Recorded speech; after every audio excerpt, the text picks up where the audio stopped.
warahmatullahi wabarakatuh. Halo, kenalin, aku Kanisa.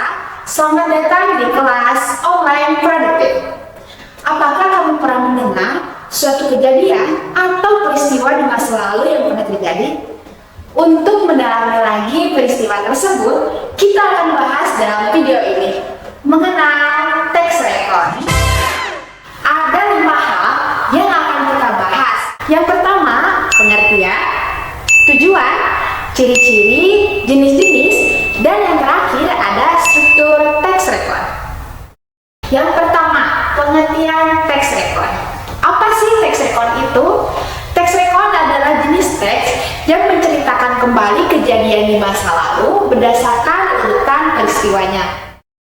Dalam studi bahasa Indonesia, text record dikenal sebagai jenis teks yang menceritakan suatu kejadian atau peristiwa di masa lalu. Nah, sekarang kakak punya kuis untuk mengukur pemahamanmu. Manakah pernyataan yang tepat mengenai text record? A. Teks yang menceritakan kembali kejadian atau peristiwa di masa lampau, atau B. Teks yang menyajikan peristiwa. Jawabannya adalah A, karena teks record merupakan teks yang menceritakan lagi kronologi di masa lalu, bukan hanya menyajikan peristiwa. Pengertian teks record sudah kita bahas. Selanjutnya kita bahas tujuan teksnya. Teks record dibuat untuk menunjukkan dan menginformasikan fakta maupun sekedar menghibur pembacanya. Menurut buku Bismarck Bahasa Inggris tahun 2008 halaman 13, teks record merupakan penjabaran cerita yang membawa pembacanya ke satu perjalanan yang berisi peristiwa. Teks record berfungsi menuliskan hal di masa lalu berdasarkan urutan peristiwanya.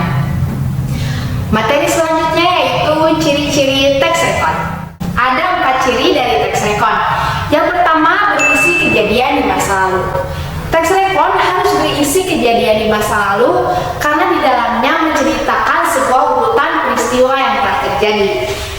Dan yang kedua, menyajikan urutan peristiwa.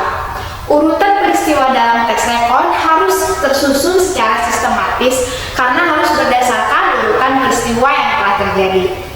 Dan yang ketiga yaitu mengandung fakta. Mengandung fakta ini sangat diperlukan jika menceritakan kisah nyata secara ilmiah.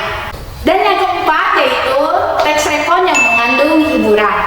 Dikisahkan dengan tujuan untuk menghibur pembacanya. Sehubungan dengan ciri sebelumnya, teks record mempunyai jenis-jenis yang mencakup kejadian di masa lalu. Yang pertama yaitu teks record pribadi.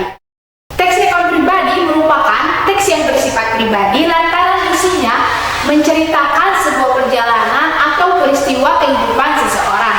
Contohnya teks biografi atau teks autobiografi jika penulisnya sendiri yang menceritakan perjalanan hidupnya.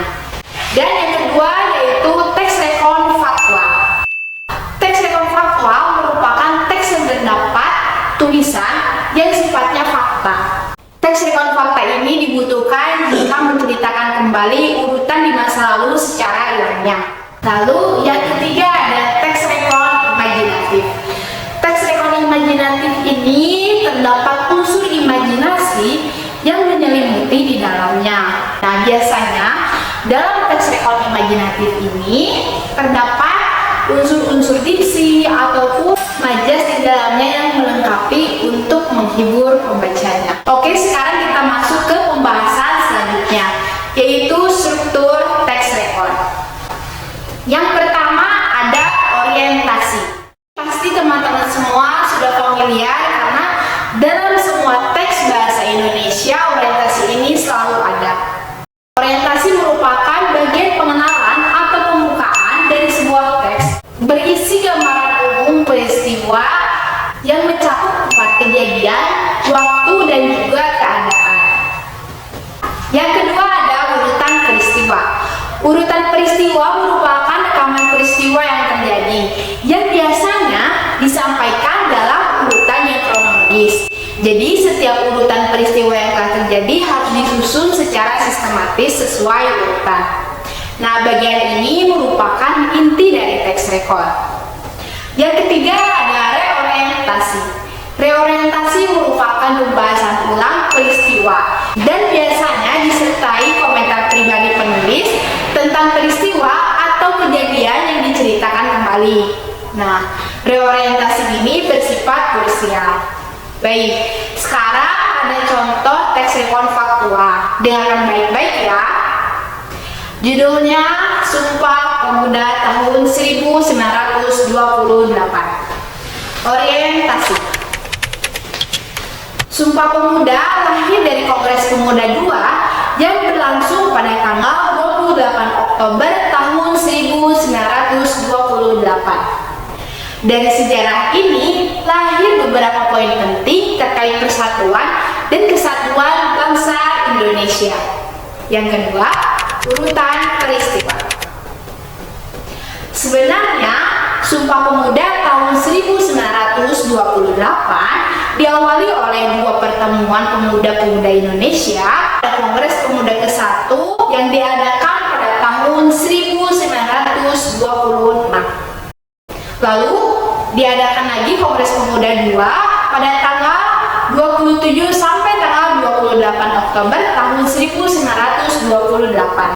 Setelah mengadakan pertemuan, Ketua Kongres Pemuda II, Sugandi Djodjo menandatangani poin-poin yang berisi persatuan Indonesia. Teks tersebut ditulis oleh Muhammad Yamin, dan kini Sumpah Pemuda telah abadi di Museum Sumpah Pemuda. Yang ketiga ada reorientasi. Berdasarkan data tersebut, terlihat bahwa Sumpah Pemuda tidak muncul begitu saja.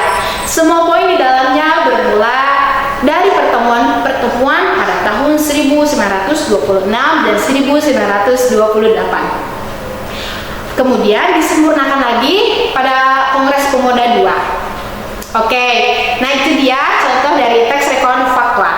Agar lebih paham lagi mengenai struktur teks rekon, ada satu kuis terakhir lagi buat kamu. Mengapa reorientasi harus ada dalam teks rekon? A. Sebagai peninjauan kembali untuk menentukan wawasan dan sikap, atau B. Sebagai pengenalan dalam setiap narasi. Jawabannya adalah A. Karena dari reorientasi, penulis dapat mempelajari kembali atau dapat mengomentari lagi terkait peristiwa yang ditulisnya. Uang kekerasan nih, kelas online produktif telah selesai.